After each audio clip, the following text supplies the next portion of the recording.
What's going on, everybody?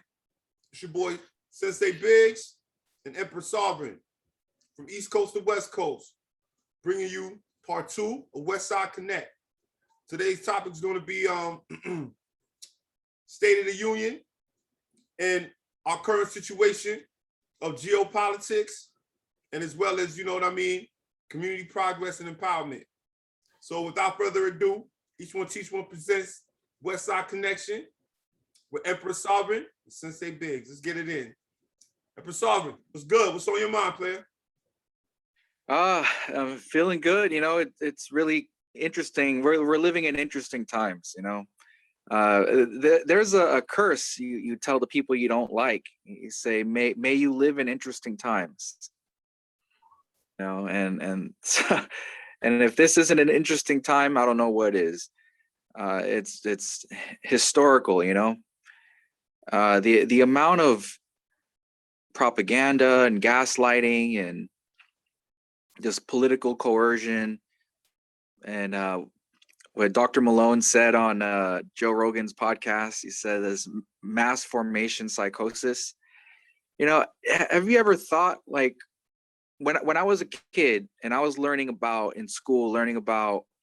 Nazi Germany, you know, or communist China, or places where millions of people just seemingly all decided to lose their minds and participate in some of the most horrible things imaginable. And it never made sense to me. I couldn't understand how everyone could just be okay with such evil. You know what I mean? Yeah.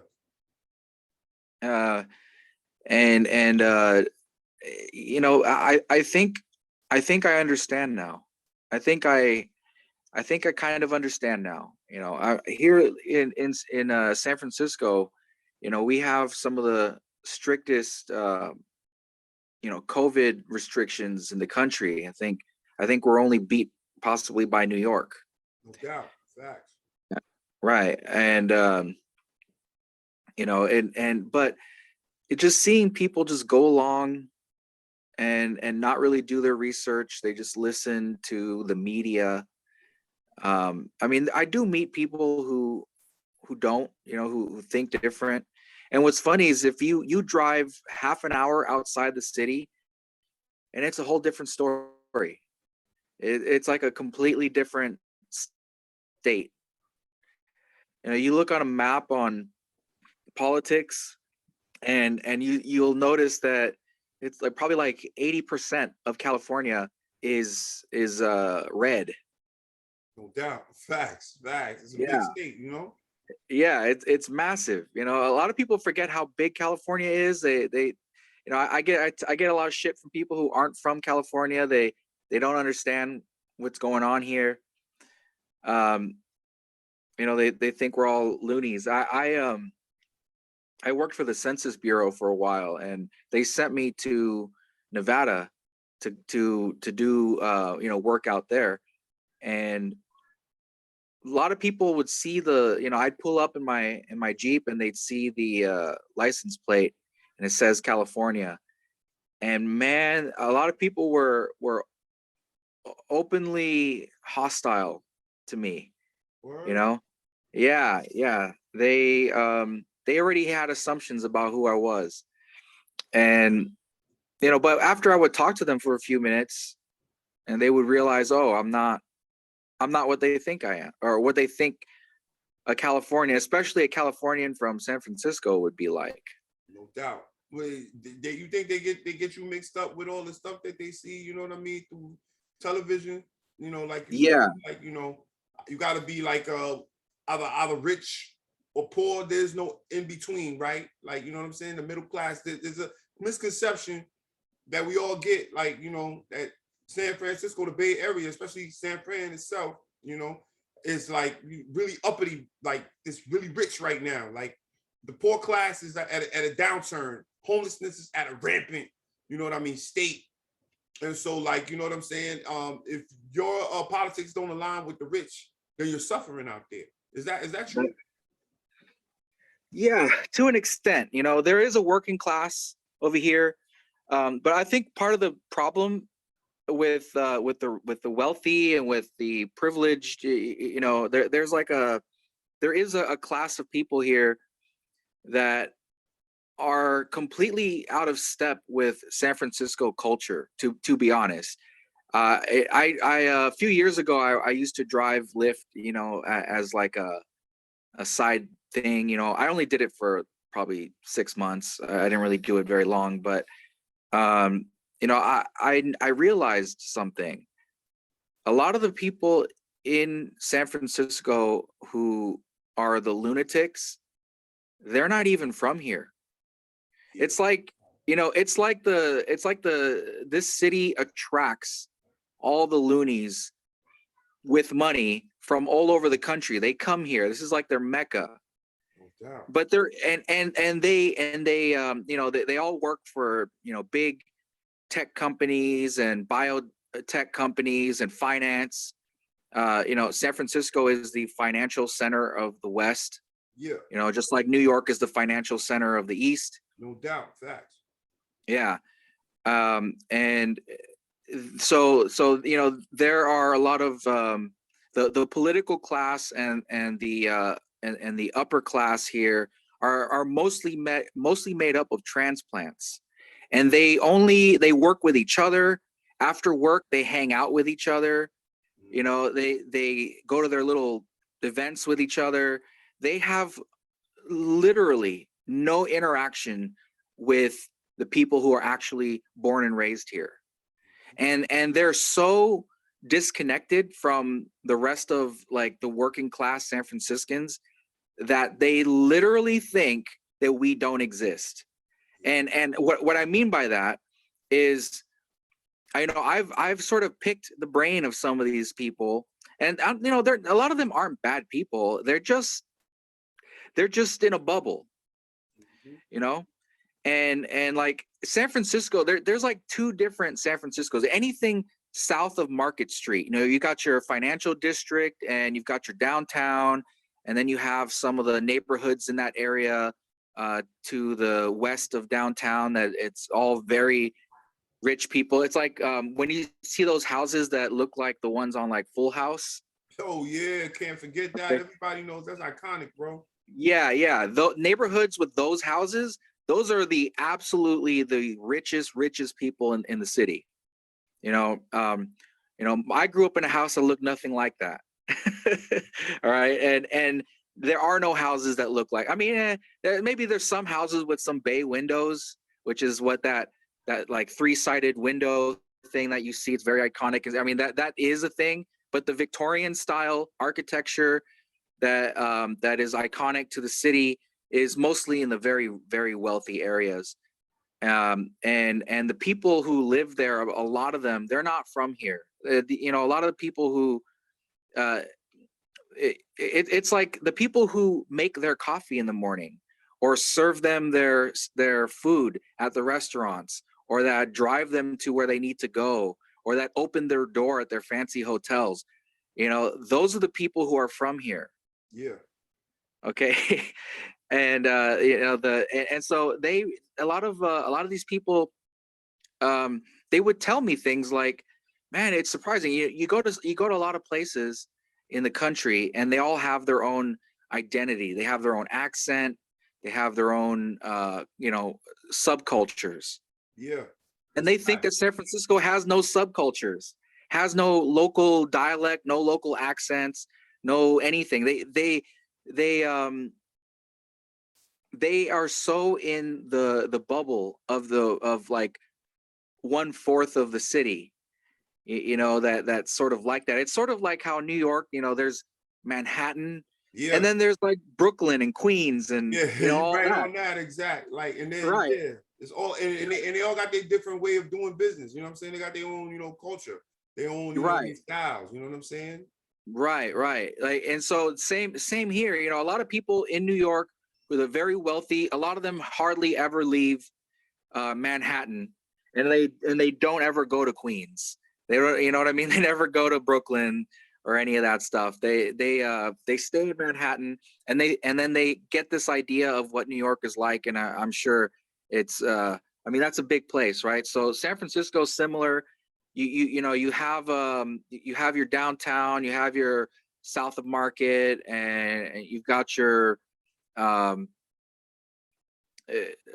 Nob Hill, you know, there's St. Francis Wood, you know, there's like those places, and then you have like the Excelsior and the Mission, you know, and Sunset, and like all these places are completely different, and they're filled with people who own small businesses. You know, I've been going to the same Italian deli since I was a little kid, you know, and the deli was passed on to the sons, and now the sons run it, you know, and none of these wealthy people who live in Nob Hill and work in the financial district, none of them have ever even heard of that place. But a place like that deli is the culture of the city. You know, you go there and you get a focaccia from there, or you get like a sandwich from there, or you get the raviolis that are made there. You know, like it's completely unique.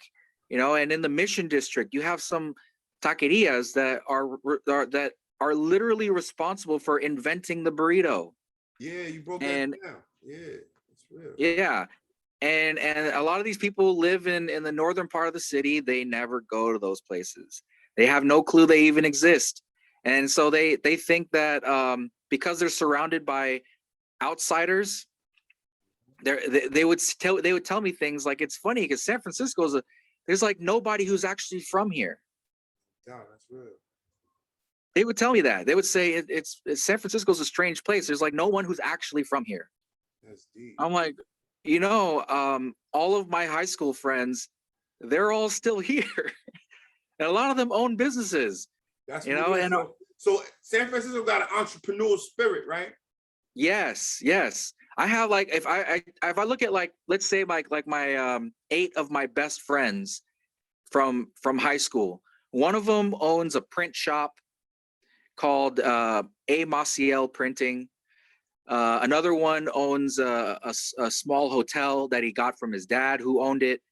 Um, I don't remember what it's called. I have another friend who owns a cafe in where is it? It's somewhere in the Sunset. And you know what I'm saying? Like, there's a lot of people here, and they're not like filthy rich, but they're not poor either. You know, they're doing well for themselves. Yeah. But they have businesses that cater to San Franciscans, and that the elite class that live in the northern part of the city, they don't know anything about that. Right. You know, they don't go to A. Maciel Printing. They probably go to Kinko's in downtown. You know. That's right. And you know what? I can feel you. You know what we call that over here on the East Coast? We call that gentrification, bro. Mm-hmm.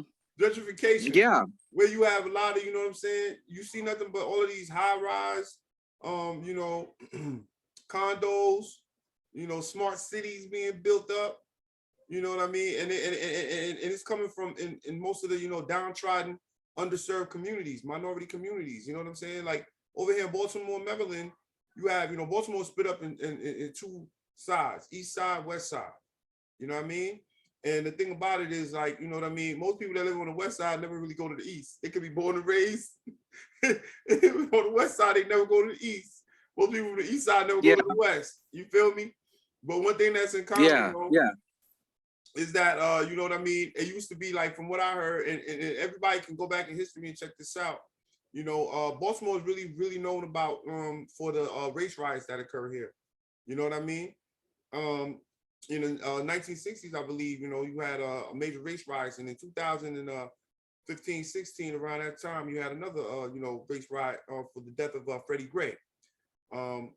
Because, you know, it's been a lot of tensions between, you know what I mean, police and, you know, the community, you know what I'm saying? And that tension and that buildup, it leads to, you know what I'm saying, a lot of high crime. You know what I'm saying? Just people who don't know how to vent their frustrations. You know what I'm saying? But they don't understand, the people that are doing that don't understand that they're destroying their own communities. But I believe, you know, it's a setup behind the scenes. You know what I'm saying? When you start looking at things, you know what I'm saying, for what they are, not what you're willing to be, you start seeing that who benefits, right? You ask yourself, you know, if this building burns down, you know what I'm saying? You know, boom, maybe these abandoned buildings, right? In the hip hop community nowadays, they call them bandos, right? That's what, you know what I mean? The trap music era has brought that term, you know what I'm saying? From the South in Atlanta and all these, they call them abandoned buildings, right? Abandoned buildings. And these abandoned buildings back in the days, in my era in the 90s, you call them crack houses. You feel me? Dope house. You know what I mean? Dope spots. You feel me? And there's so many abandoned buildings out here, like in the TV show that came out in the early 2000s called The Wire. That's when you and I was serving. You know what I'm saying? The Wire was really big, and it really did portray what really Baltimore lifestyle really is. You know what I'm saying? The level of I would say poverty. It gets people just trying to survive. So, you know, it's really big over on this side in the drug trade, the heroin drug trade. You know what I'm saying? A lot of people are strung out on all types of drugs to take away their pain. And they use the abandoned buildings to, you know what I'm saying, to do all their illegal underworld businesses. But what's interesting is that because of the gentrification, the destruction of those properties and the building of the buying of those properties by big major, you know what I'm saying, organizations, one of them being Johns Hopkins, you know what I'm saying, Medical Center, and many other, you know what I'm saying, like, you know, they have vested interest in, you know what I'm saying, rebuying all the abandoned buildings, which is private property that used to be owned by, you know what I'm saying, a lot of minorities, but they didn't properly take care of them, you know. And so, you know, and you see, this is not something that is an isolated incident. This is something that's major occurring all around our nation. You know what I'm saying? This gentrification phenomenon, where, like, you know what I'm saying, the original individuals that are born and raised in specific places, they no longer are the ones that actually have any investment within those communities anymore. They can't even afford to live there, right? Yeah. They can't afford to live there. That's happening here in California. And the thing is, the culture around here has been one of entrepreneurial spirit and independence and freedom and true liberalism, classical liberalism. That seeing all these outsiders bringing their East Coast, well, not always East Coast, but you know, when Californians go to Harvard, they're shocked at the racial, the whole racial interaction. You know, like, I grew up, when I was growing up in San Francisco, referring to someone as colored or colored person or person of color or whatever, that was not a thing. That was like saying that was like old timey. Yeah, and it don't feel like that. How we ended up using these terms again, right?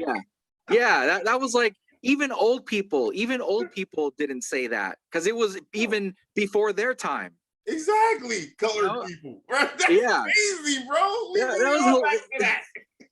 Yeah, it was like, not, that wasn't a thing. No doubt. So, you know, a lot of people think that those politics come from San Francisco. I'm telling you, they're not. I'm not really sure. It came from the halls of power. You know, that's where it originates. It doesn't originate from the people here. Nah. I can show you a music video from like now it seems like a century ago, but really it was only like 7 years ago. Word. Yeah. All right. Where like in the neighborhood I grew up in, there's a group that they made music back in the day, like hip hop music, and there's a line in the song. Like, first of all, everyone in that was rapping in the group, there was like a Filipino guy, there was like a black guy, there was a white dude, you know, but they're all from the Excelsior, which is an extremely diverse place here. Mm-hmm. We're all working class San Franciscans. You know, because there were so many different people or people from different origins, you would lose your mind trying to keep track of trying to hyphenate everybody. Yeah. You know, Because you would have to it's not like when you go to Wisconsin and everyone's black or white. Yeah. You know, it's not like when you go and a lot of the country, it's just black people and white people, and there's like one Asian person, and that's it. For sure. Right? That's not how it was for me. In fact, white people in San Francisco are the minority here. Word. They're like I seen that. Yeah, they're like, it was trippy. They're like 48% or so, 48% of the population. Mm-hmm. So they're not the majority, and they haven't been for decades. Mm-hmm. So I think that all this like leftist way of dealing with race, it makes no sense for born and raised San Franciscans. You know, my mom is half black. Mm-hmm. My dad was Italian, but raised in Argentina, and he always considered himself Latino. No doubt. I mean, you know, he was like 7 years old when they moved to Argentina. He didn't leave Argentina until he was 29. Yeah. So that's you know, that's who he was. He was very Argentinian, and when he spoke Spanish, he spoke it with a very Argentinian accent. You know, and my mom, like my mom's dad was like native and German mix, and her mom was black. Mm-hmm. And you look at pictures of my mom, and she's got like a little afro. She's kind of a lighter skinned black person, you know, like what's Lionel Richie's daughter? Yeah. She used to be with Paris Hilton all the time back in the days. You know what I'm saying? Yeah. Like you know, she kind of has like that skin tone where she kind of doesn't look black. Mm-hmm. But my mom, when she grows her hair out and you look at her nose, and then you're like, oh, I can see the black. You know, I can see how she's black. You know, she like a Zendaya type of style. Yeah, she has black features but light skin. Yeah, no doubt. Yeah, but growing up, I never ever thought of my mom that way. She was just my mom, you know. I never thought of her as being black or white or anything like, or even my dad. I never thought of him as a white man. And then I had a friend growing up. We're not really friends anymore because he's a lunatic now. I bet you all got them stories, homie. Yeah. He's a total lunatic because he went to college and just swallowed up all the bullshit. And you know what's funny too is he was the most sheltered one growing up. Like he has no love from the hood. I'm still friends with all my friends that I grew up with. We're friends, and sometimes we talk about him. And we don't understand where it all went wrong. You know, he didn't really hang out with us. He was like very sheltered. His mom didn't even let him watch like rated R movies, and he was like Jehovah's Witness. He didn't celebrate his birthday. He wasn't. I mean, his mom took away his Nintendo because he was playing Banjo-Kazooie, which is because there's a witch that laughs in the game. Yeah, I remember. And you could hear the witch. You could hear the witch cackling. And that was demonic or something. And so he wasn't. You see what I'm saying? That's how sheltered he was. Yeah, that's deep. All right. And meanwhile, all my friends, we're watching RoboCop when we're 8 years old. I'll buy that for $1. Remember that? Yeah. You know, we're watching Starship Troopers in middle school and shit. No doubt. And we're you know, we're with his older brother, like my other buddy, we would go with his older not even really like stepbrother or something, and I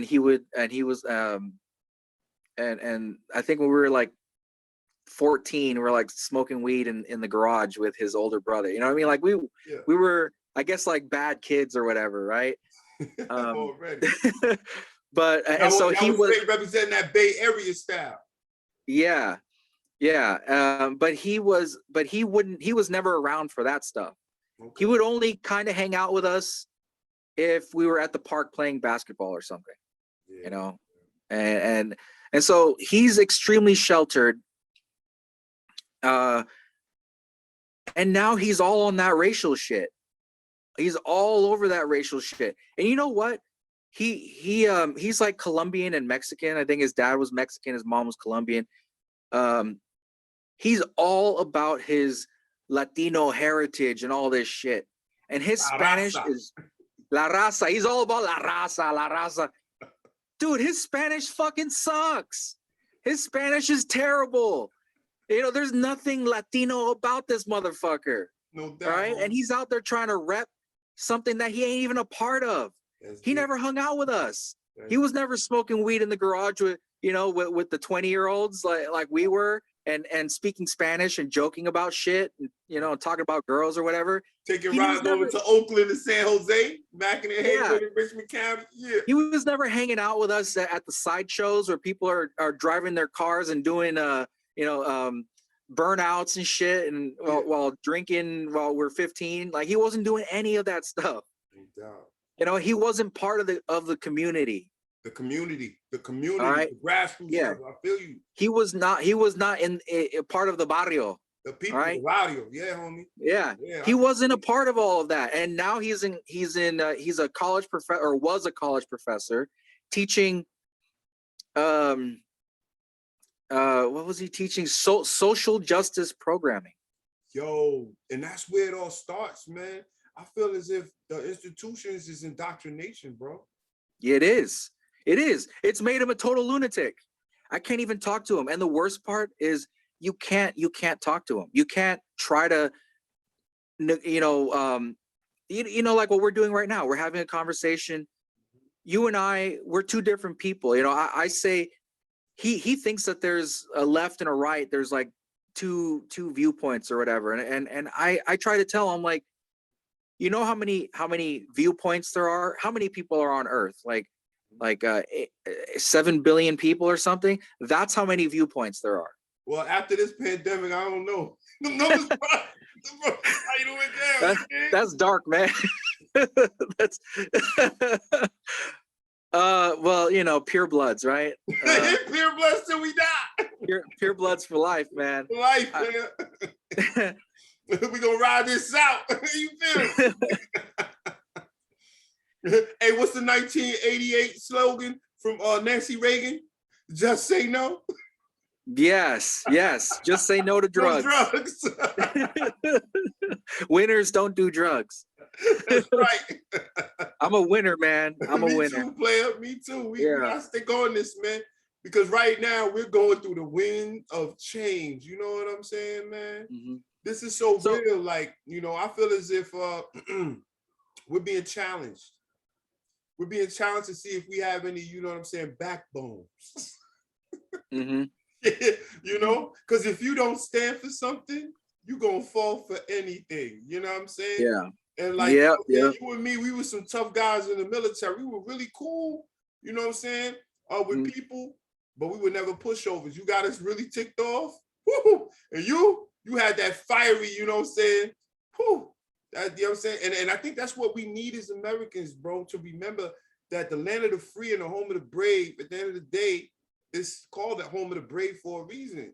Sometimes people, men and women, have to step up to protect, you know what I'm saying, their homes, protect their communities, you know, and we're all being tested back at it again, where the rich, they're trying to become, and they're making themselves more filthy rich based on our pain and suffering. You know what I'm saying? Mm-hmm. Mm-hmm. And anybody that doesn't have 500 million or more, well, isn't that what John McCain said before he passed away? If you don't got like 500 million or more in the bank, or 100 million or something like that, you poor. I remember back in the day he said that. It stuck with me because I was like, man, I'm really a broke dude. Like, you know what I mean? Yeah, man. In a way, he has a point, you know, because the dollar has lost over 99% of its value. Mm-hmm. You know, there was like you read about look at how purchasing power can change society. You know, Americans, when we had a strong purchasing power, our dollar was able to take us pretty far. You know, my dad came to this country in 1969. Mhm. And, you know, he was telling me he was working a minimum wage job making statues, you know, like garden statues. Oh, All right. And for a company that's still there, actually, Silvestri. yeah, I heard of that Silvestri, before. yeah, Silvestri, I don't know, statue, you know, but they sell like plants and things for your garden, and they sell like statues of, you know, you could get a Virgin Mary, they'll make you a Buddha, they'll make you whatever you want, you know. Mhm. Um, and my dad used to do that for a living, and making minimum wage. But he said that $20 could fill up your grocery cart, and you could eat for, you know, a week and a half. That's real, bro. Woo! And speaking on It, that, let's get into the topic of what you just said. Da, da, da, da, inflation. You know what I'm saying? This is getting out of hand, bro. I mean, leading to the supply chain line, you know what I'm saying, of our mhm. trucking industry. Whew. Yeah, yeah. And less on the Before we get into inflation, yeah, I mentioned this earlier, and now that you mentioned trucking, mm-hmm. In Canada, the truckers in Canada organized a protest Mm-hmm. over vaccine mandates. Mm-hmm. They've been planning this for weeks now, and they finally did it. The last like a few days, they've been doing this, and I saw a video and photos of it, like this line of 18 wheelers as far as the eye could see. They said it was like 44 miles long, 500,000 drivers. Yeah, that's a long. That's a lot of people. Whew. Yeah, and and you see they have banners on the front of their trucks that say freedom. Mm-hmm. Okay, Mm-hmm. and but what does Canada news? What does Canadian news cover? How do they cover this? They have news coverage saying that truckers are protesting icy road conditions. Most definitely, what we call a smoke screen cover up. Yeah, icy road conditions. Since when do truckers protest icy road conditions? That's just the nature of the job. Yep. That's the job. There's even a show called Ice Road Truckers. Yeah, I remember that. You remember that? Yeah. Yeah, remember Ice? It was a good show too. It Right? was, man. Yeah, that's the job. That's the job. You know, like that's like you know, I don't know. I don't know, but you know what I'm saying. Like a job that's all about driving on icy roads is not going to be protesting icy roads At all, bro. or they're saying, oh, they're also protesting like potholes on the roads. Word. Come on, Come on. on. That's lame. That's lame. A 44-mile long, 500,000 conga line of truckers, you know, are saying, oh, these roads, they're not good enough for, like, what?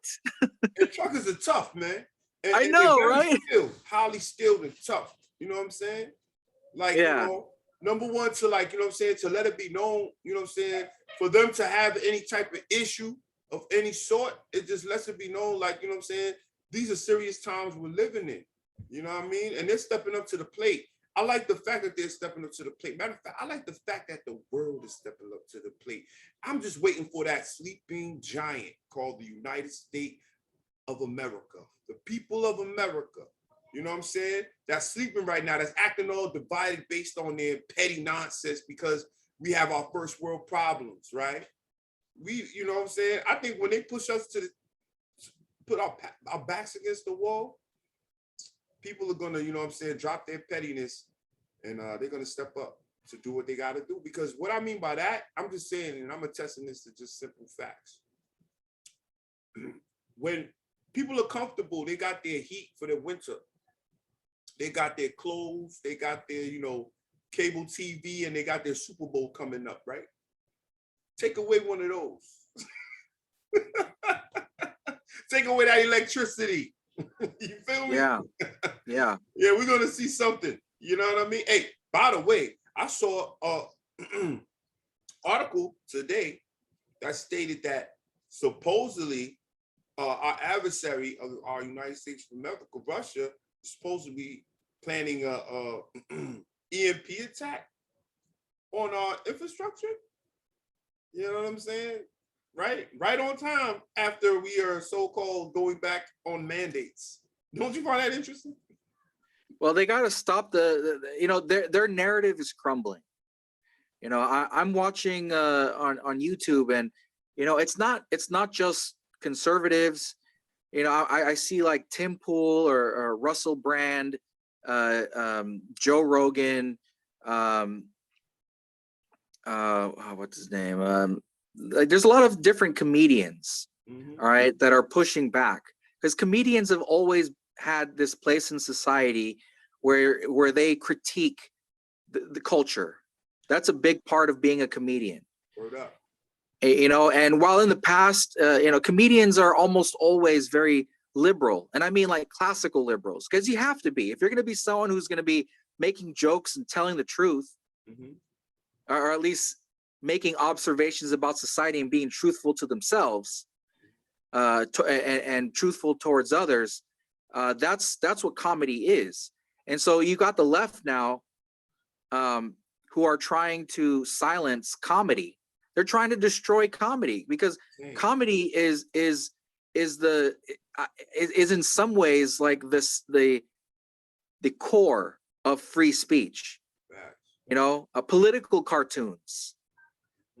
Political cartoons are mock those in power, because mocking those in power is a great way to dismantle their arguments.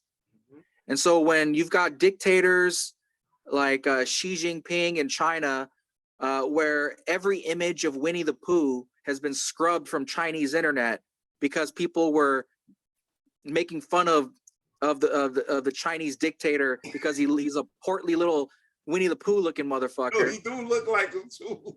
yeah, he do look like him.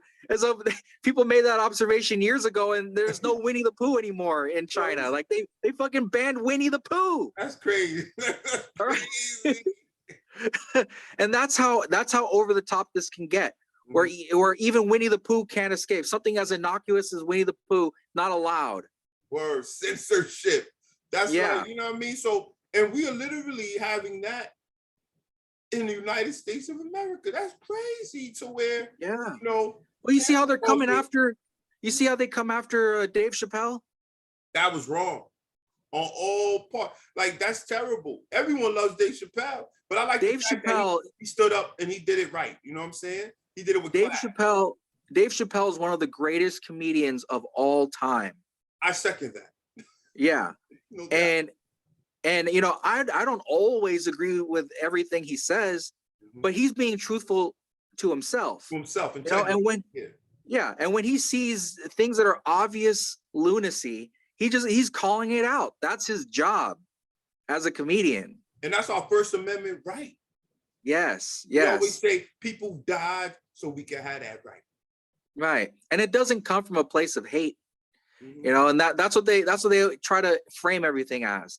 Hate speech. Comedy is hate speech. I watched South Park, and they have this running gag with one of the characters, who's Timmy, the one who's disabled. Yeah. Right. They did a joke about like 20 years in the future. Jimmy is now a late night talk show host, right? And so he does his opening monologue, and that's the part where late night talk show hosts used to tell jokes, right? Yeah. Not anymore. Like right now, Letterman back in the day when I was growing up. Yeah, like Letterman or Conan or all these people. They used to make. Yeah, and Leno, even Leno is too spicy for these people now. And like milquetoast Leno is too much. Seinfeld, they came after Seinfeld. Insane. And he's so nonchalant with his comedy. Yeah, Seinfeld said like a year ago that he doesn't do shows at colleges anymore. Seinfeld. I'm telling you. Who is more safe than fucking Seinfeld? That's a show that was all based on satire. Yeah. You know what I mean? Just making fun of themselves. Like there, he did iconic bits like the soup Nazi. You remember right? that? Remember the soup? No The soup for Nazi. you. No soup for you. That's too much. That's too much for them now. You can't even make jokes about Nazis anymore. Yeah, right? Yeah. Because we know who's trying to run this game. Yeah. You know what I'm saying? Yeah, because in a society, if you want to know, you know what I'm saying, who's basically controlling it, it's the people that you cannot basically, you know what I'm saying, make fun of or criticize. Mm-hmm. Mm-hmm. No doubt. Yeah. Well, they're just trying to kill comedy because comedy is a cornerstone of free speech. No doubt. And it's one of the most persuasive forms of free speech. You like and comedy, especially stand-up comedy is truly an American art form. Indeed. I mean, versions of stand-up probably existed before, before maybe going even as far back as like Socrates, in Greece. Yeah. In ancient Greece. Yeah, comedy. Yep. Yeah, exactly. The plays, definitely. Yeah. Tragedy. Right. No right. But like the modern incarnation of this was pioneered by people like Mark Twain. Yeah. And then I guess as we recognize it today, we're probably pioneered by people like Richard Pryor. Classic. And Bill Cosby. Bill Cosby.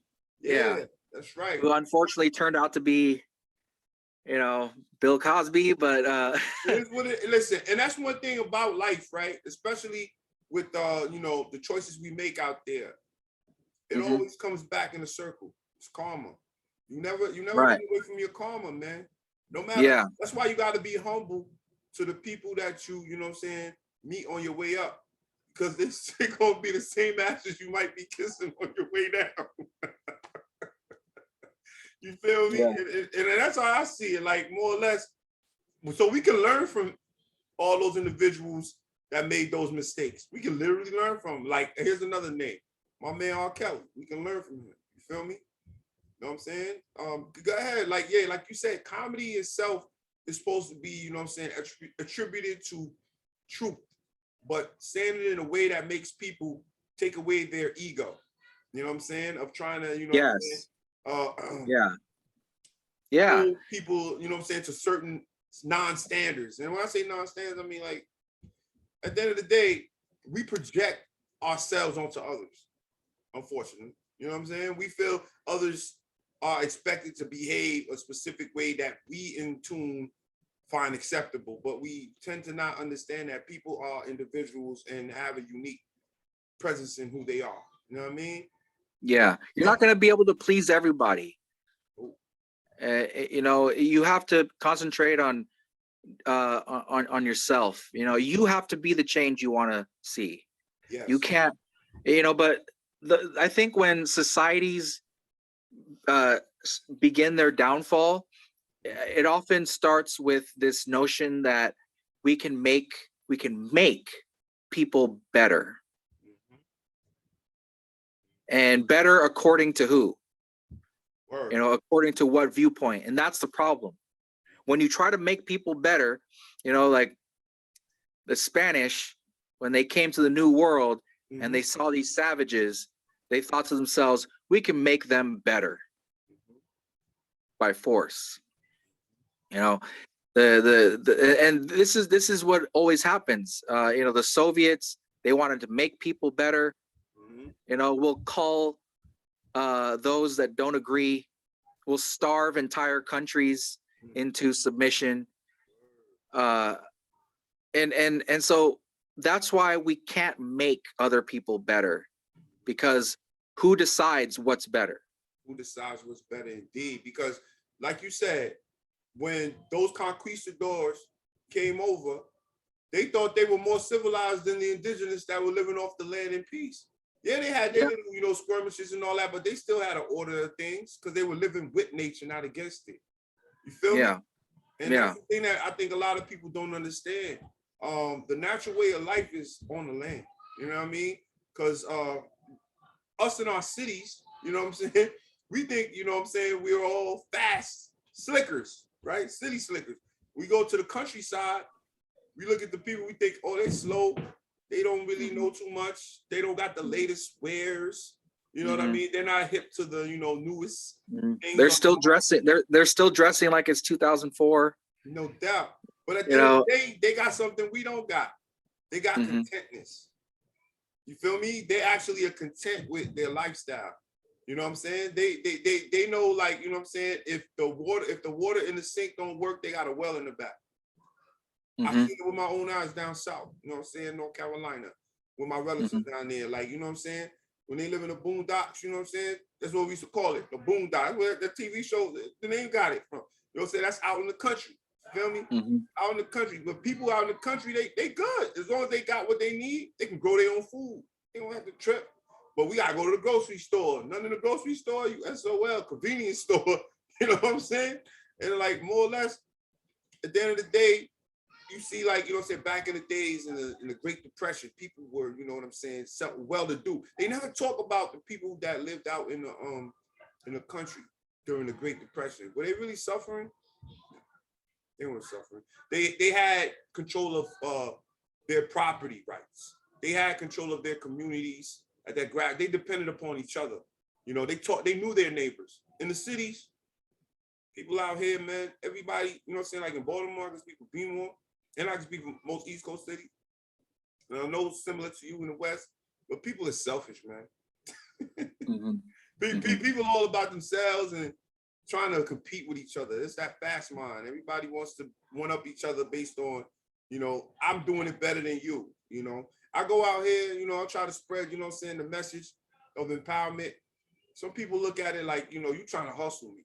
You know what I'm saying? Like, you're not coming genuine with what you're talking about. Because you know why? Right. It ain't that. It's just that many other people that have came before me with the same message, they turned out to be just what the accusations are. Charlatans. You know what I'm saying? And there are a lot. There are a lot of charlatans out there. There are. You know, I think there are genuinely people who want to do the right thing and speak their mind. And then there's people who see an opportunity to make money and to promote themselves, or who are narcissists, really, you know, and they just found a sneakier way of trying to enrich themselves. You know, like there's a lot of like, you know, I think there's a lot of people who are, you know, who are, say, Christians, right? Who are good people and they live, you know, they're pretty righteous people. They're good people. And a lot of people who criticize Christians, they'll bring up their evidence for why Christians are bad are Jehovah's Witnesses and Mormons, you know, and like the creepy cult Christians that are money making schemes. You know, like Mormons own more property on the West Coast than any other organization. Word. You know, they run the Marriott hotels, which are 5-star hotels. You know, they are responsible for financing the construction of those of like half of Las Vegas. That's real. I never knew that. You just put me on. Yeah. The mafia, they had difficulty getting loans from like the big banks, but the Mormon banks funded them. Now that's deep. Yeah, the Mormon constituents, the people who go to Mormon churches, they're not allowed to go to these places. But the people at the top have no problem making money off of it. No Yeah, and that's how communities work. Communities work in hegemony, right? Where like they set standards and rules for how the community behaves and how they deal with others outside of the community. That's crazy, but that keeps order, that keeps control. That's how, like, you know what I'm saying, we have the basically the Chinese, you know what I'm saying? They basically have collectivized themselves to the point where, you know what I'm saying, they have a way of anybody outside of their so-called, you know what I'm saying, way of doing business in communism. They basically use capitalism as a way and a means. But within their own dynamic, they're strict to adhere to specific guidelines on culture, right? Yeah. To the point where anyone that steps out of those guidelines is dealt with accordingly. You know what I'm saying? Yeah. And that's the thing that's interesting. So they will, you know, work with other people through capitalism all around the world. But then in the background, they'll sit there and, you know, they'll treat their people the opposite, opposite to keep control. Yeah. So at the end of the day, does it mean like, are the Mormons at the top who you know don't allow their adherents to drink coffee or gamble in Las Vegas, and yet the people at the top are allowed to finance, you know, the opening of a Starbucks and Caesar's Palace? You know, so what it seems to me is like, really, they come up with an excuse. So, you know, in China, it's like, oh, it's evil capitalism. So only I am righteous enough to engage in capitalistic practices without being corrupt, and no one else is allowed to. Only I have the monopoly on it.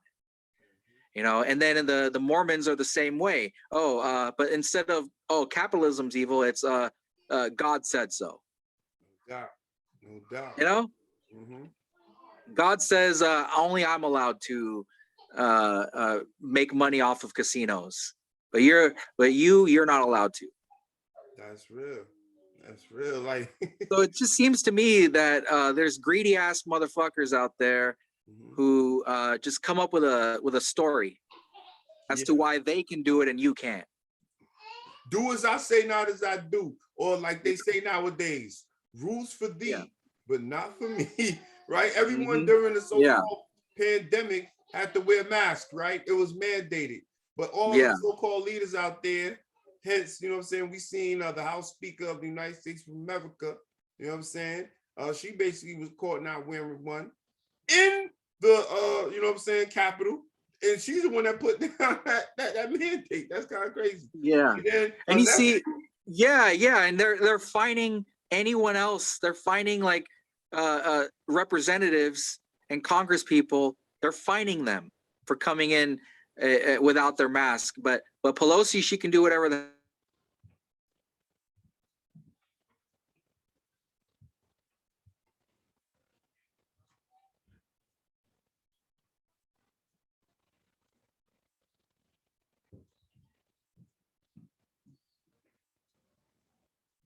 mandates, and she's like screeching about them killing grandma. And then lo and behold, she leaves New York City to go to Florida, where she's not masked at a cafe with her boyfriend, who's a white guy, even though she hates white people, but she's fucking one. Crazy. You know, and it's just like, this is who these people are. They're total hypocrites. In every way. In every way. You couldn't be a bigger hypocrite than someone like AOC. The one that got at me, and I'm gonna be honest, AOC, you got that right. And the one that got at me is this one right here. Is basically, so all federal workers and all private, you know what I'm saying, workers were mandated to take the vaccine. Right? Yeah. But those in the White House and in Congress didn't have to take it. Yeah. I mean, that's the truth. Regardless of anything, it is what it is. You know what I'm saying? And that's interesting to me. I just wonder about that. Like, you know, why? And that's about it. Like, you know what I'm saying? Why? You know what I mean? You know, when you see Because things like that, it's about control. it's about control. It's about control. It's about you know, they don't want you to drive a car, but they get to have a private jet. Oh, speaking of that, it's another thing that's interesting. So we have this thing called the World Economic Forum. So guys like, you know, Carl Schwab, who I never heard of until last year. The Davos group. Exactly. All these people with vested interest on how we're gonna live our lives. And I'm thinking to myself, like, why you care about me? You ain't doing nothing for me. You know what I'm saying? But you want to control how me and my family go do things for the work. Like, huh? Like, what? Like, I'm not worried about what you, like Jay-Z said in the line back in the song, back in the day in the song, he said, what you eat don't make me shit. You know what I'm saying? So, so it's like, I'm just thinking to myself, like, wait a minute. They over there talking about some, you know, the rest of the world. I'm like, why you ain't worried about your own life? What y'all all losers or something? I'm just saying. And here's another thing that's just interesting. So they wanted the carbon tax, right? Remember that thing they talking about, the climate change and all that? But then I seen Mike Adams on Natural News. He broke something down. He was like, they wanted a carbon tax, but everything except for yachts. Yes, I saw that. Yeah. They tax vehicles, motor vehicles, except for yachts, which coincidentally is something that only really, really rich people have. That's very interesting. You know what I'm saying? Yeah. I'm at a standstill, like, wait a minute. So, you know, me, I really don't care what they do or what they don't do, as long as it don't affect me and mine and the rest of my community and the rest of everyone else. You know what I'm saying? Because, you know, I look at it like, you know, we still have a constitution that, you know, hasn't been touched. And, you know, at the end of the day, that's the supreme law in the land to me until they come out and have a, you know, national address and say that we're no longer under that, you know, then they're going to have to tell me, you know what I'm saying, come to my door and tell me why. Because to me, well, you know, whenever I hear some dictator just suddenly say, "Oh, the Constitution doesn't apply anymore," to the fuck with that, you know, like, you know, probably the easiest way to get rid of a constitution, because they can't, you know, the people right now in power, they want nothing more than to get rid of that piece of paper. They want to shred that the way Nancy Pelosi shredded Donald Trump's speech a couple of years back, you know, like that disrespect. You know what I'm saying? Like, they've done everything disrespectful at this point. Which doesn't even make, like, I'm just asking myself, like, do these people, how do they sleep at night? Like, well, I mean, we do know how they have no shame. They have no shame. And they got like the whole Secret Service and bodyguards all over the place. You know, the best that money can buy mercenaries. You know, right? Because they're gonna have. They have no shame. Okay, you can't shame people who have no shame. They have none, and so and they want to disarm us, just like because they fear Australia us. has done. They want to disarm and have literal camps in 2022, bro. Camps. The state of they're already camps, man. They're already doing it in Australia. Insane. Like, don't people see, like, look, all I know is ain't gonna be no camps here. I heard the CDC even has some so-called quarantine camps. For who? Because I know it ain't for you and me, brother. You know what I'm saying? Like, you know, only thing they're gonna be quarantining, you know what I'm saying, is themselves. You feel me? After we try to get them. You know, I'm just playing. Don't take that serious, y'all. It's just a joke. Satire. It's a joke. It's a joke, kind of. You know, if they think they're gonna put people in camps in America, I mean, I don't know. In Australia, they took Australians' weapons away like a decade ago, and I remember comedian Jim Jeffries. He's a comedian, and he was talking. He had a whole bit. Like, I don't think I ever heard about this guy until the media promoted him, because he did a famous bit about where he's criticizing Americans for our gun culture, and trying to say that Australians were more enlightened than us because they got rid of their guns. You know, and how's that he working was out making. for him? Yeah, he's like, oh, we're so righteous, we're so good, look how enlightened we are. We got rid of our guns, and he's telling all these non-jokes about that. Who's laughing now with your little quarantine camps now that you can't fight back? I'm trying to tell you. Yo, I'm just saying, like at the end of the day, oh man, like I was saying, we watched a video yesterday. I think it was Austria or something. You see like police officers running from the people. Yeah, they're running down the completely subway. outnumbered. They're out there with their water cannons and their little plastic shields. Yeah, And Brussels, people that's are where like, it was. Yeah, Brussels. yeah, in Brussels, and the cops are out there getting their asses whooped by mobs, by crowds of thousands of people, angry people. So these people aren't even armed with firearms, Nope. and the cops can't really stop them with their little water cannons and batons. You know, they're gonna have to do what was going on in Eastern Europe recently, where people were arresting government officials before Russia came in to and killed like 120 people. Whoa. With real live ammunition to stop the overthrow of the corrupt government there. That's deep. That's deep. The world is in chaos right now. You know, we are truly living in some crazy times. You know, and it's hard to a dystopian movie right now. Yeah, yeah, yeah. The nuclear. You know, we were supposed to have flying cars by now, right? Yeah. What did like, you know, I was thinking like movies about the future, 30, 40 years ago, were so optimistic.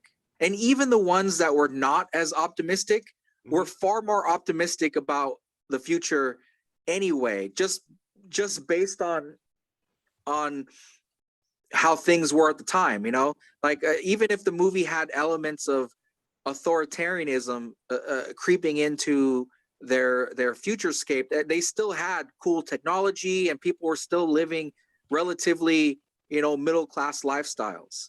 Yeah. They didn't show the thousands of people living in tents in the streets, you know, unless it was like, that didn't really, I feel like in the late 80s and 90s, suddenly the vision of the future became very dark. Yeah.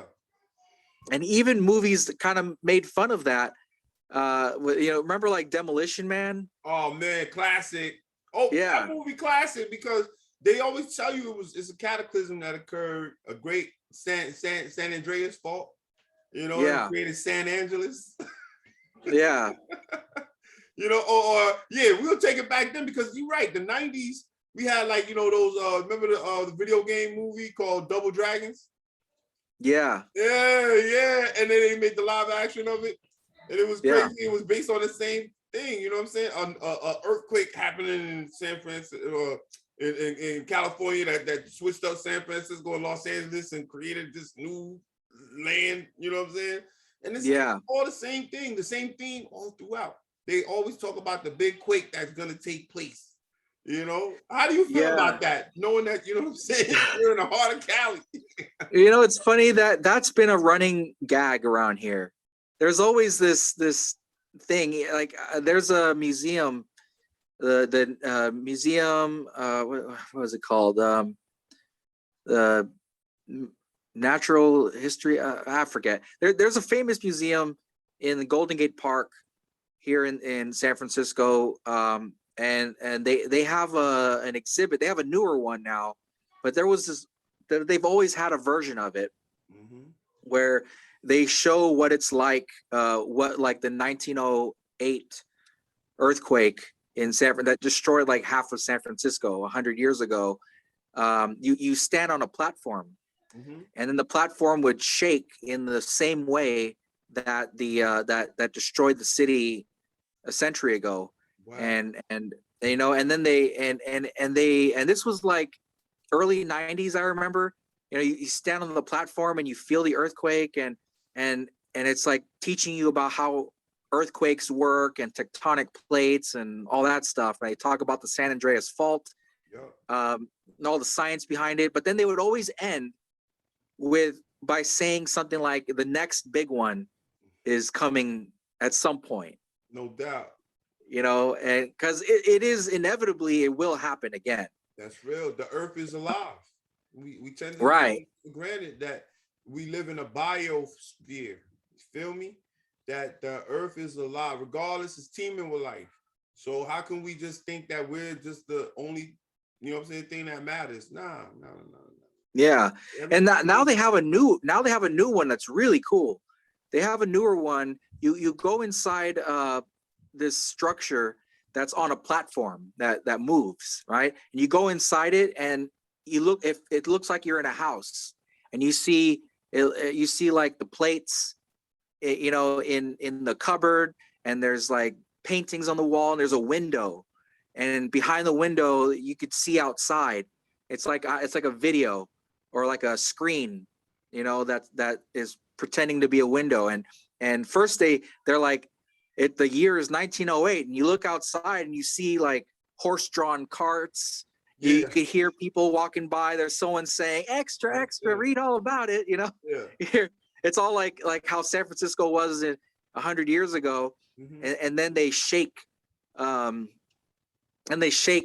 whole place, and you see everything moving, and it's like, it's pretty intense, right? No doubt. And then they do one for the 1989 earthquake, which is the one that I remember, the 1989 earthquake. I don't know if you, I remember that one. Yeah. I remember that one. That one's, that's why I brought up the topic on that, bro, because of that. I remember seeing the Golden Gate Bridge, you know what I'm saying, shaking. That's still in the videos. Yeah. And the Bay Bridge actually broke, and some cars went off and crashed into the lower deck. Wait a minute. Didn't they use some of those clips off of Superman movies? Yeah, no, this is real though. And then there was a really sad one. One of our double-decker freeways collapsed, just collapsed onto itself. It killed hundreds of people. That's actually where the most people died. They were driving home from work, and the earthquake hit, and it was the Cypress Freeway. They never rebuilt it, actually. Wow. But the double-decker freeway just crashed, just sandwiched into itself. And there's a crazy story about these two kids, a brother and a sister, really young. They were in the car with their mom and dad, and they were on the bottom deck. And so when it all crashed down, the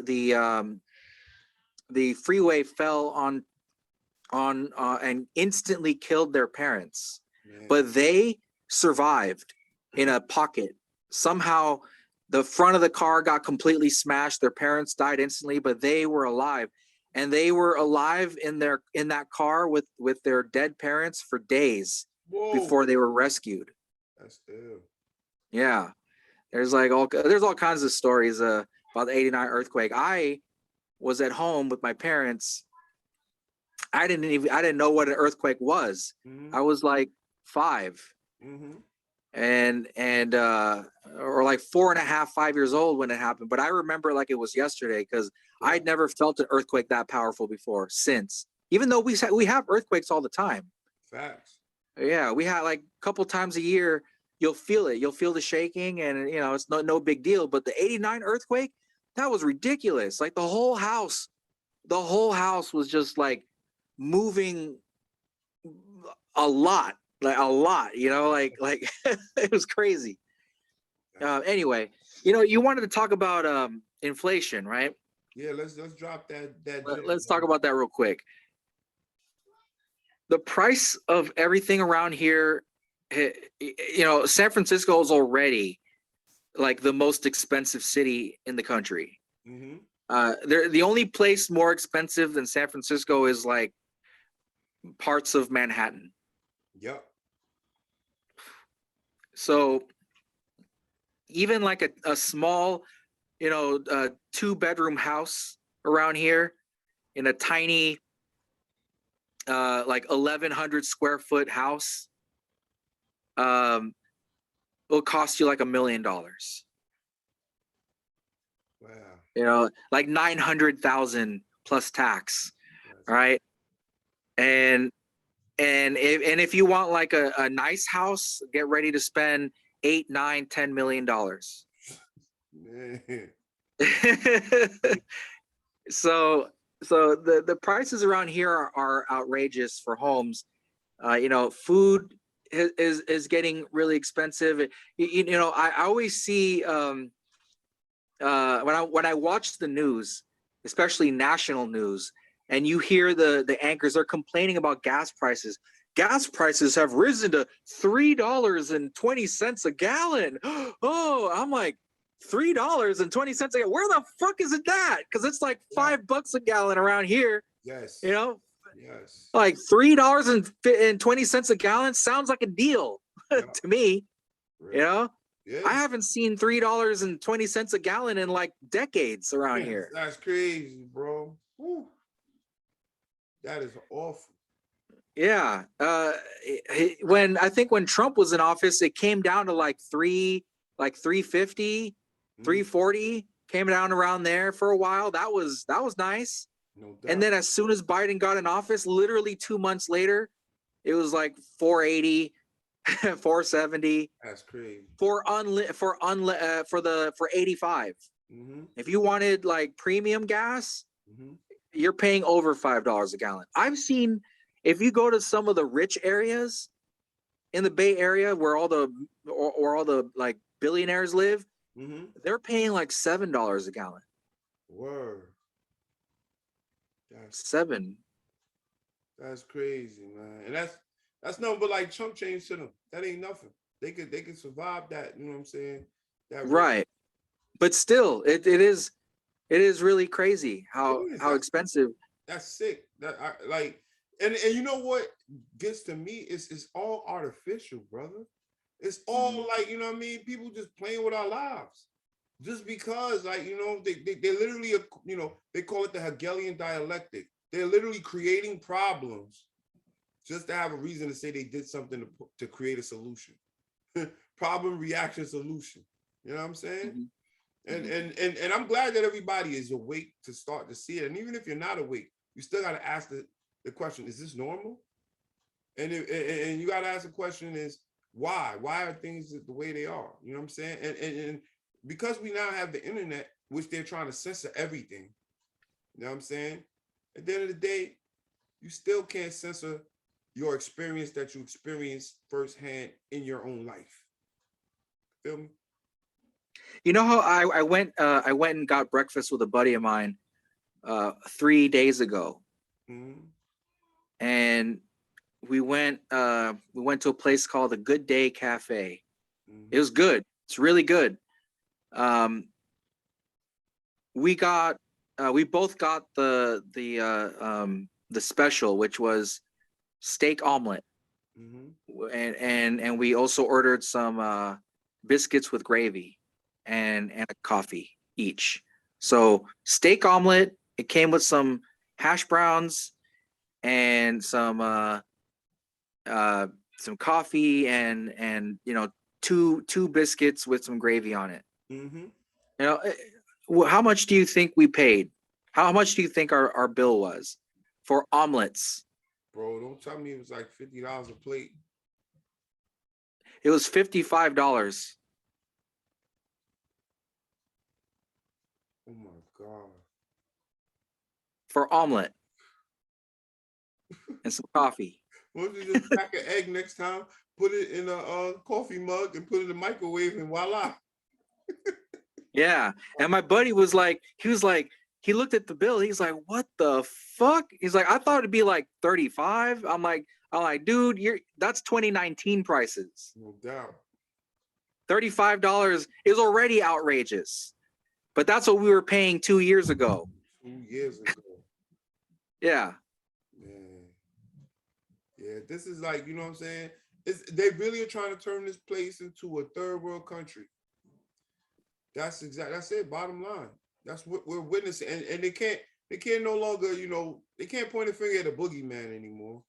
And they're still trying to revert back to that same old geopolitical, you know, Right. Russia. You know what I'm Yeah. saying? Like, Is fighting white supremacy gonna make my eggs and bacon not $50 for two people? you know what I'm saying? Yeah. You know, is trans rights and all the uh, stupid left bullshit stuff that they keep harping on, is that gonna make it easier for me to live my life day to day? Nope. No policies changing. Change of policy at the top and change of people that are not leaders but are dictators. That's how I see it.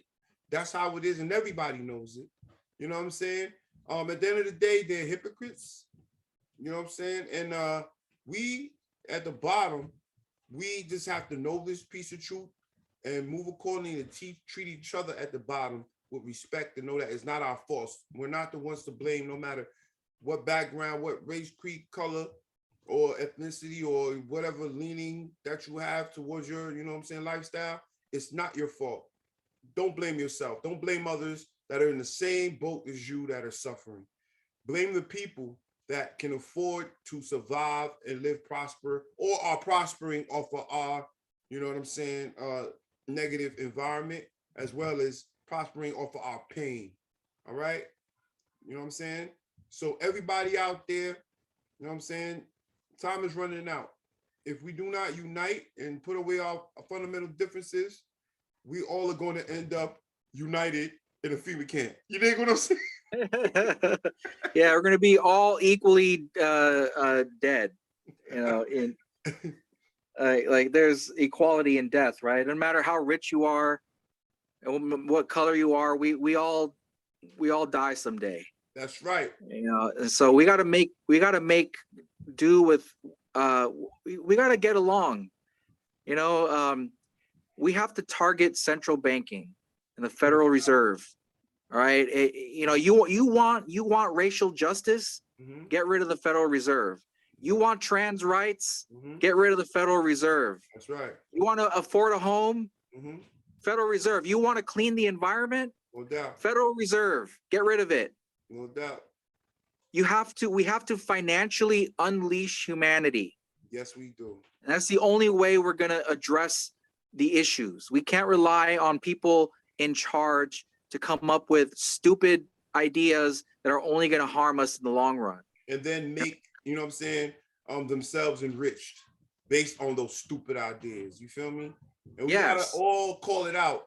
You know what I'm saying? And the problem, another thing we gotta call out are the people that have sold ourselves out at the bottom, because that's what they use as a smoke screen. That's what the rich. Yeah, you heard about that Black Lives Matter woman who just bought like 3 mansions and a bunch of luxury cars. You know, like she doesn't give a shit about Black people. She doesn't give a shit about anybody but her own wallet.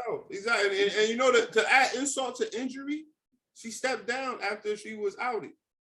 So I thought you were down for she made her money. Right? The Black Lives Matter worked for her. She's like, my black ass matters. That's all. You know what I'm talking about? Yeah. And that's the truth. And no one can take that away. That is a stain on that organization forever. That is a stain. It is what it is. You know what I'm saying? Because, and then here's another thing. What laws have they passed or had, and what legislation or policies have they passed to enhance the community? Nothing. So all they are is just an arm of the rich that uses that they're being used to destroy our own communities.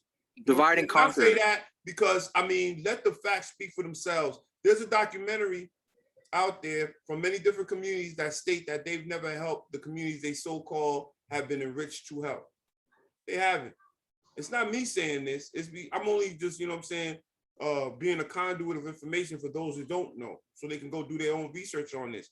So you have to be the change you want to see. You can't give your energy to any group that's coming in your name, no matter who it is. Be the one out there to make a change by standing up and having a backbone and calling out what's wrong and holding others accountable. That's it. That's all that matters at this time. You know what I'm saying? It's accountability. But the first accountability is yourself out there, my people. Already? Oh. Yeah, man. For real. Any closing remarks, my brother? Yeah, if I'm trying to say to the audience, you know, here's how we solve 90% of the world's problems. You're never going to solve it all. You know, the nature of freedom, the nature of personal choice is always going to create conditions where injustice can and will happen. You know, and this idea that you're going to legislate people into being better 100% of the time is only going to backfire. Word. You know, you're only gonna hurt innocent people in the long run. You know, what we need to do is understand that people are far from perfect, and they will never be perfect. And the best thing we can do is to empower each other, and hope that if we all are more financially secure and have equal protections under the law, that things will usually work out. You know, there's this fear, like you see banks, they're targeting political opposition by taking away their bank accounts. You know, you're attacking people's ability to put food on the table. Yep. You're basically saying you want them dead. Yep. Okay, when you say, you know, that Laura Loomer can't bank anywhere, or can't shop here, or can't do this, or can't fundraise, you know, what you're saying is, I want you to starve and die. That's right. All right, and instead of trying to understand people, look, there's always going to be people out there that I disagree with. You know, I don't like Nazis, I don't like Marxists. But I realize that they're always going to be out there, and the best thing I can do is make sure that my family and my friends and people that I care about, who I'm close to, I want them to all to be prosperous enough to have fuck you money, so that they don't have to rely on some asshole who may claw their way into power. That's the best way to reach. Even what, you know, commies, Marxists, they always say they don't even care about equality anymore. They say they talk about equity. I'm saying, if we have equality under the law and financial prosperity, equity for the vast majority of people will be possible. Right, I agree. I concur, bro. So we got to get rid of that Federal Reserve. That's the thing. I know a lot of people don't like to hear that. They don't like hearing it. Some people think that it's impossible to get rid of the central banking system in America and in the rest of the world. You know, the current financial system we have now, this is the third central bank that the U.S. has had. It's been abolished twice in our history. That's real. Let's go for number 3. Yes. And inflation won't be an issue anymore. That's right. You know, and environmental issues will be minimum. That's right. I think you have people who are running small businesses. They're, you know, I don't think that diner that I ate at charged me $50, or charged me and my buddy $50 for an omelet because they're greedy assholes. They did it because their costs have gone so high that that's what they have to do to make it make sense for them to run a business like this. Yes. You know, and one last thing about inflation. I encourage people to look at the cost of a Model T, a Ford Model T in 1909. And it was in production from like 1909 until, I want to say, like 1925 or so. When it first came out, it was like $950. All Okay. And by the time it went out of production, you could get one for like $230. Wow, man, that's deep. So what's going on now is even though, and the reason that happened is because the cost of manufacturing went down. Okay. Okay. And other better cars were being made that were more expensive, but you could buy something baseline, simple transportation like a Ford Model T. You know, you walk into a Honda dealer now, and the cheapest, smallest, shittiest car they make is like $22,000 plus tax with for a base model. Yep. That means nothing included, not even power steering. You feel Yeah, me? yeah. Yeah. It probably has power steering, but it doesn't. It Power has, windows, cloth seats. yeah, yeah. It has cloth Manual seats. It has, windows, you feel me? yeah, yeah. It's a featureless car. It's transportation. That's right. But you know, Hondas used to you used to be able to buy a Honda Civic brand new in 1998 for like $11,000. I remember those days, bro. Yeah. Hey. Why can't I buy an $11,000 Honda Civic anymore? Why are they charging me you know, with tax and everything nearly $25,000 That's real. for not even a Honda Civic? A Honda Civic, that I'm talking about like a Honda Fit. Oh, that's even that's even smaller. Honda bro. Fit is $22,000. If you want a Honda Civic, oh, that you're stepping up now. You know, get ready to pay $26,000 for that. Yeah. And if you want a luxury car like a Honda Accord, get ready to pay 30,000 plus for that. I'm telling you, bro. Times have changed indeed. Yeah, it's insane. You know what a fully loaded Honda Accord costs? They're like 40 grand. Bro, and let's not even take it there. We're gonna even, like, you know what I'm saying, break this current event out too. They hacked Tesla. Tesla, that 80 grand and up car with all the, you know, computer features has been officially hacked. So even though we're getting in pain, an arm and a leg for all this beautiful plastic, you know what I'm saying, microchips, cars and all of that, cyber cars, they're not safe like we thought. They have a lot of vulnerabilities. They can be hacked, ladies and gentlemen. You understand? They can be hacked. It's not like old trusty Oldsmobile, you know what I mean? The Cadillacs from back in the day, you know, where, you know, you really had to put in some work to, you know what I'm saying, jumpstart and hotwire. No. Now people can remotely hack your car. Yeah, they can remotely hack your car and then just electronically hit the gas pedal and disable your brakes. Yeah. There have been already cases of people driving these computerized cars, and then they piss off somebody powerful, and then whoop, they were driving 120 miles an hour down the LA freeway and smashed into a tree and died. That's a fact. They're like, how did that happen? How did that happen? Do your due diligence out there to protect yourself. You understand? And know everything that you're getting into. Don't do everything to follow the herd. Don't have a herd mentality. Do everything to follow your self-preservation and the self-preservation of others. Feel me? So that's how we're gonna do it out here.